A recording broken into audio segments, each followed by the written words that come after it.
We are still in the U.S. There is a new addition to a growing U.S. Republican presidential hopefuls list for 2024. South Carolina Senator Tim Scott has officially entered the race as the party's first African-American presidential candidate. So who won the CBS South Carolina GOP debate? I want to ask you guys, who do you think won? I feel silly even doing these segments because every single segment is almost exactly the same as the previous one. The entry of Tim Scott into the race also comes at a time when the party is soul-searching on who to nominate for 2024. It really is Trump versus the field at this point, and when you don't have everybody else consolidated around one secondary candidate, well, then it's almost like you're handing the race to Trump because you're going to split the establishment vote between Jeb and...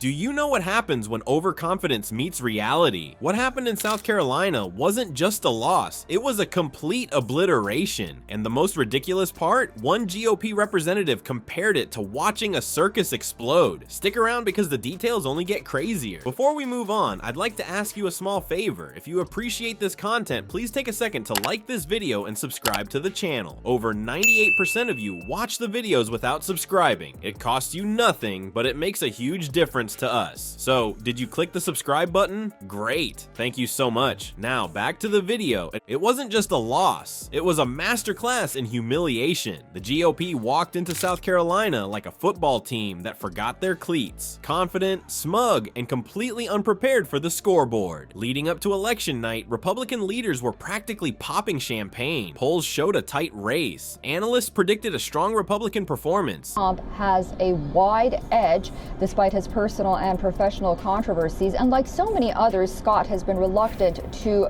pointedly criticize the former president. In his speeches, Marco and perhaps Kasich, and you got Cruz getting a mix of some establishment vote, but mostly anti-establishment vote who don't like Trump, you know, and you've now made it so that he's consolidated his power. Scott often talks about his humble beginnings and his rapid rise on the political stage to demonstrate his views of America as the laudable work in progress. Remain consistent here if the other people don't get their shit together and the establishment doesn't pull some strings and say, okay, you drop out, you drop out, you drop out, now everybody back this one candidate. And the vibe from their camp was less, let's win this thing, and more, we've already measured the drapes. It was supposed to be competitive, maybe even a neck-and-neck photo finish, but the night ended with something no poll could have predicted: absolute carnage. The results weren't just bad, they were apocalyptic. This wasn't a nail-biter where Republicans lost by a couple of percentage points. Oh no, they didn't just stumble. They face-planted, rolled down a hill, and somehow set themselves on fire on the way down. Even the people who expected a loss couldn't have predicted the scale of it. A landslide doesn't really cover it. It was more like a political meteor strike. One senior GOP insider reportedly muttered, "I've seen dogs do better with fewer resources." Ouch. And let's talk about the pre-election hype, because that's where it gets even funnier. Senator Lindsey Graham, one of the loudest cheerleaders for GOP dominance, told a crowd just last month, "This is our moment, folks. South Carolina knows what we stand for."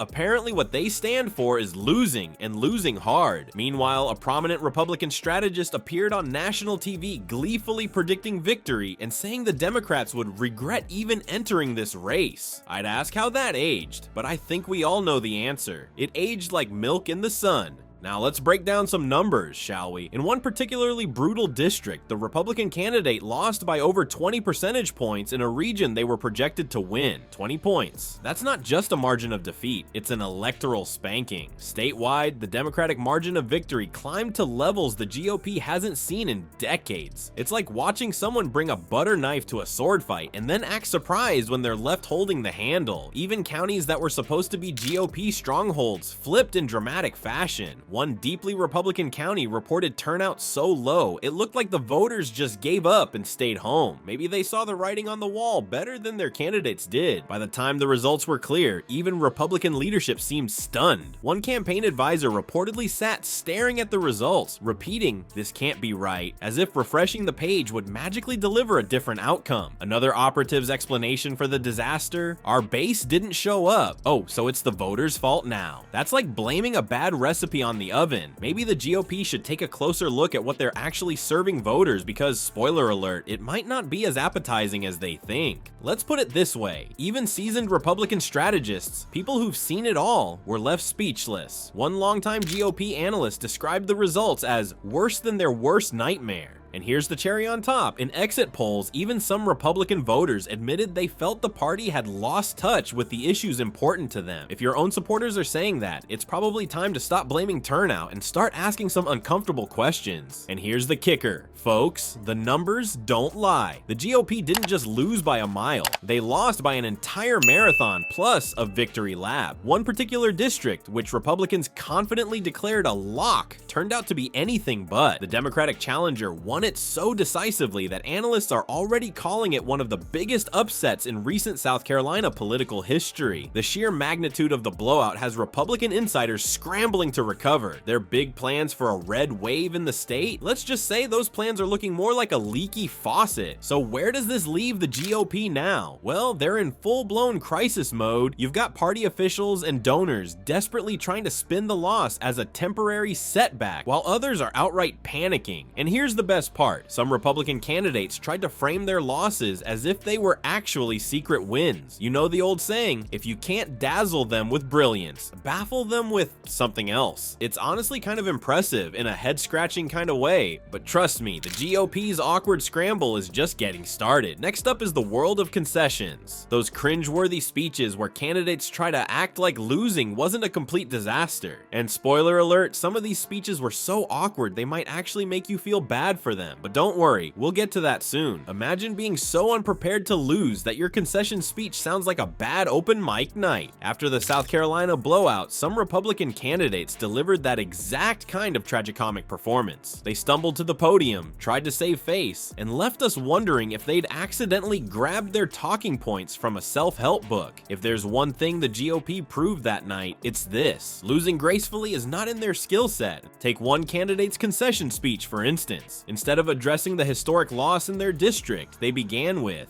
well, sometimes God closes a door because he liked the view inside better. What? The crowd looked visibly confused, and honestly, who could blame them? It sounded less like a reflection on an election loss and more like a Hallmark card you'd find in the discount bin. Another candidate didn't even try for poetic license and went straight into denial. This isn't a failure, they claimed. It's just feedback from the people. Call it what you like, but when the people give you feedback in the form of a 20-point loss, it's safe to say the feedback wasn't great. The awkwardness didn't stop there. One viral clip showed a candidate repeatedly fumbling their words, correcting themselves mid-sentence as if trying to remember a script they hadn't rehearsed. We didn't lose because, we weren't the better candidates. It's more, you know, the turnout model, didn't favor us. Yikes. It almost felt like watching a student give a book report on a novel they didn't even bother to skim. Rather than acknowledging the clear voter rejection, their excuse boiled down to some convoluted math problem. Sure, blame the numbers. It's not like those tell the whole story or anything. And let's not forget the attempts to spin these defeats as future victories. One of the standout moments came from a long-time Republican official who reassured the crowd, saying, losing is just a part of the process. Remember, setbacks are setups for comebacks. Cue the faint applause, probably from campaign staff who were cringing too hard to clap properly. This wasn't just wishful thinking, it was straight up delusion delivered with a forced smile. At some point, you half expect them to follow it up with, and hey, at least we still have snacks in the break room. But let's dig into what all this awkwardness reveals. These speeches weren't just bad theater, they exposed the party's deeper issue, an inability to process, let alone accept the reality of their situation. The GOP didn't just lose South Carolina, they got decimated across districts they had counted as safe bets. Yet, in speech after speech, candidates glossed over this catastrophe like they were auditioning for America's Got Optimism. Their excuses ranged from blaming Democrats for poisoning the atmosphere to claiming that external factors doomed them, notably absent any real acknowledgement of their platform's failure to connect with voters. And the internet wasn't forgiving. Social media had a field day with clips from the night, especially one moment where a candidate tried to explain the loss by saying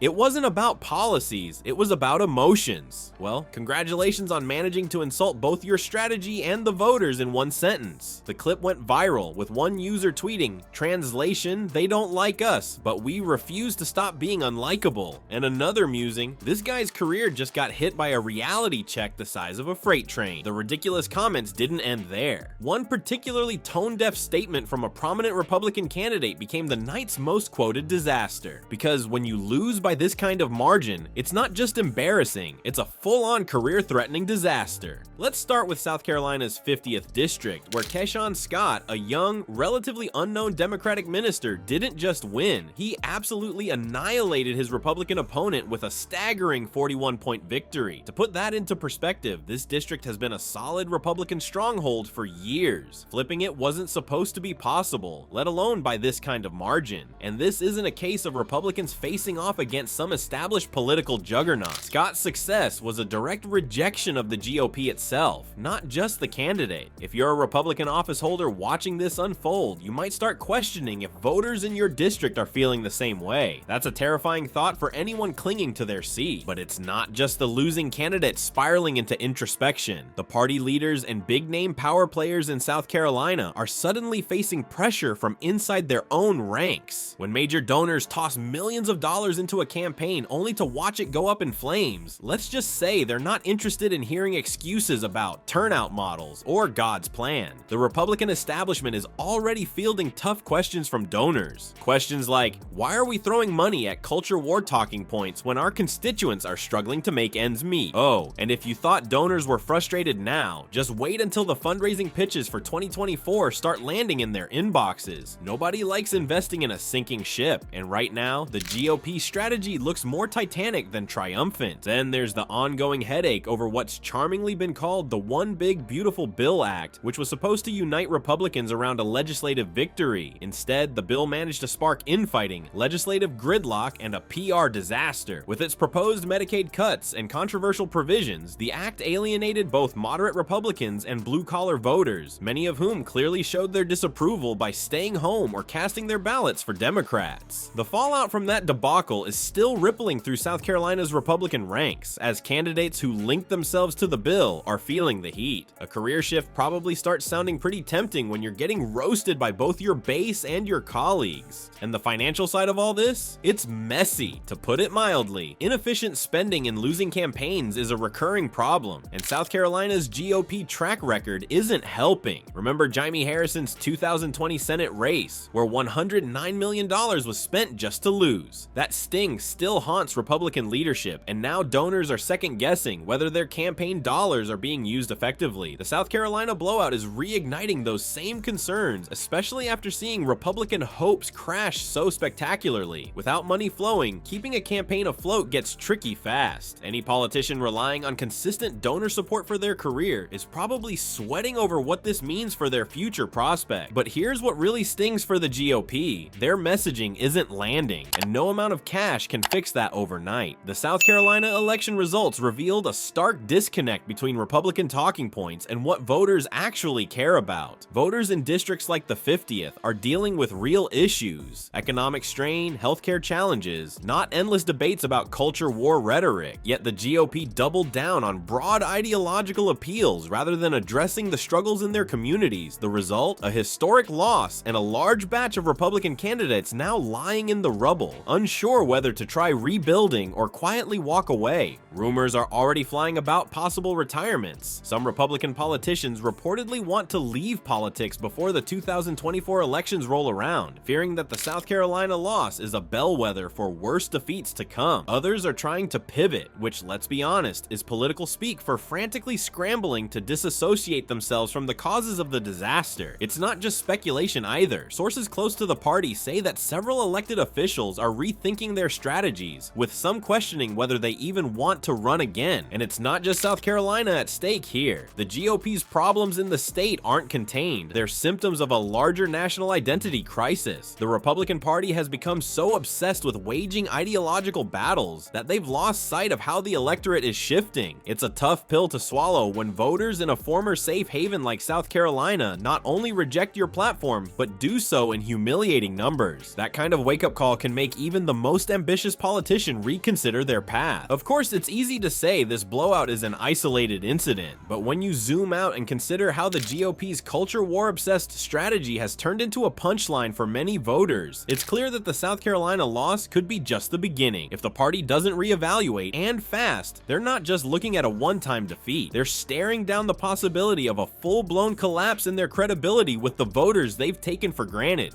So what's a career-minded Republican to do in the aftermath of this debacle? Maybe sign up for a political career counseling hotline. Hi, yes, I'm thinking about quitting after losing a 41-point lead in a district we've held for decades. Any advice? It's not a bad idea considering the current trajectory, but while some Republicans are scrambling for the exits, the rest of the party has to grapple with an even bigger question. What does this loss say about their future? Let's just say it's not looking like smooth sailing. This wasn't just a loss for the GOP. It was a wake-up call they can't afford to hit snooze on. South Carolina wasn't about shock value, it was a mirror reflecting what voters truly want. Solutions, not stunts. And yet, the Republicans seem determined to triple down on the same outdated playbook that pushed voters away in droves. If they don't rethink their strategy, South Carolina might just be the first domino in a chain of humiliation. But hey, let's give them some credit. At least they're keeping us entertained with all this chaos for now.